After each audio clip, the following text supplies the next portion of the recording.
Hey, welcome. My name is Ruben Martinez. I am RJM Lawyer. Thank you for joining me yet again, folks. This is the final and third part of a three-part series where first we discussed probate. Next, we talked about a living trust. And today, folks, we're talking about a last will and testament.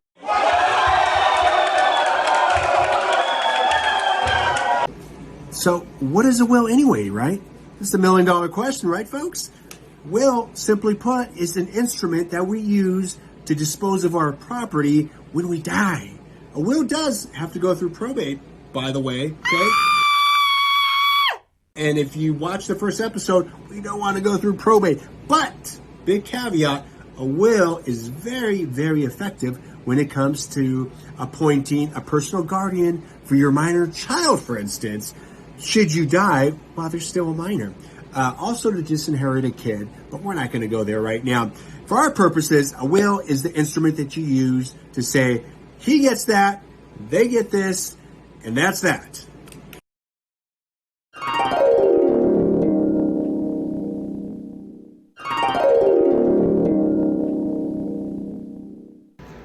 So today I want to talk about two wills. Folks. Two wills that good old state of California recognizes. The first one is the holographic will. Ooh, spooky. And the second one is the formal will that needs to be witnessed. Now this will, the latter will, of course, this is the one floating in the sky, the one that's giving us all these nice cozy feelings inside. This is the one that comes to mind when we think about a will. So I want to go ahead and jump right into the holographic will first, folks. Now this will needs to be handwritten and needs to be signed by you, the testator, in order for it to be valid. Now I commonly refer to this will as the on-the-go will, or the I'm about to go on vacation will, and if I happen to suddenly die, I want my favorite watch to go to my favorite person, me. Just kidding, folks. But you get the point. Two other big things I want you to be mindful of is when you're trying to create a valid holographic will, that is one, you have to be of sound mind. You can't be cuckoo up there. You also can't be drunk. And two, you need to be 18 years old. So a minor, unfortunately, cannot create a valid holographic will. Now for the big one, folks, the formal attested will that we all are vaguely, or maybe more than vaguely, familiar with. So to create a formal will, there's a little bit more requirements, a little more steps, a little more hoops you got to jump through, but it's not all that bad. So one, as with the holographic will, you have to be of sound mind and you have to be 18 years old. Okay, we got that out of the way.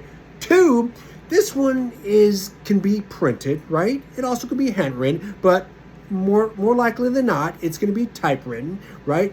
You can get into as much detail as you want or as little detail as you want. The one thing you can't do is you can't be vague.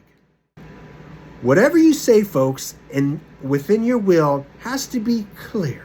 Okay? It has to be clear as day who's getting that property, what property you're referring to, and who are you leaving in charge, the executor, of giving this property away according to your wish.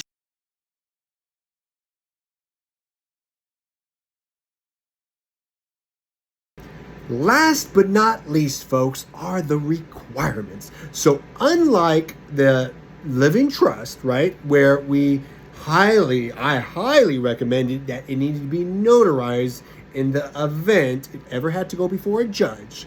A will's not like that. Now, you don't have a will notarized, not in California at least. For a will, has very special requirements. For a will, you have to have it witnessed. Now, what does that mean exactly?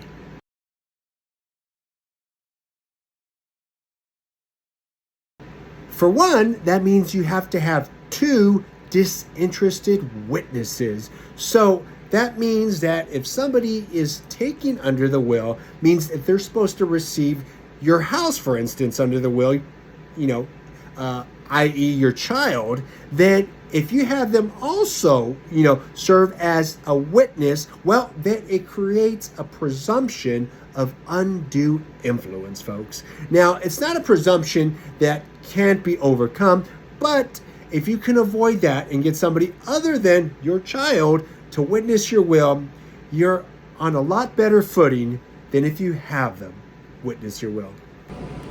The buck doesn't stop there, folks.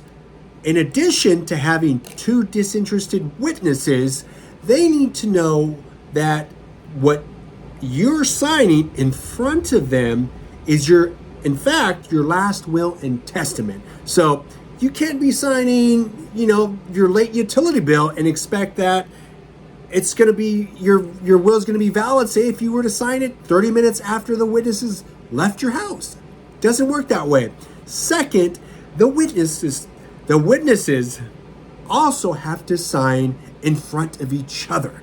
Okay? So you can't have one witness sign clear across your house and the other one sign across the street and expect that to count as a valid signing.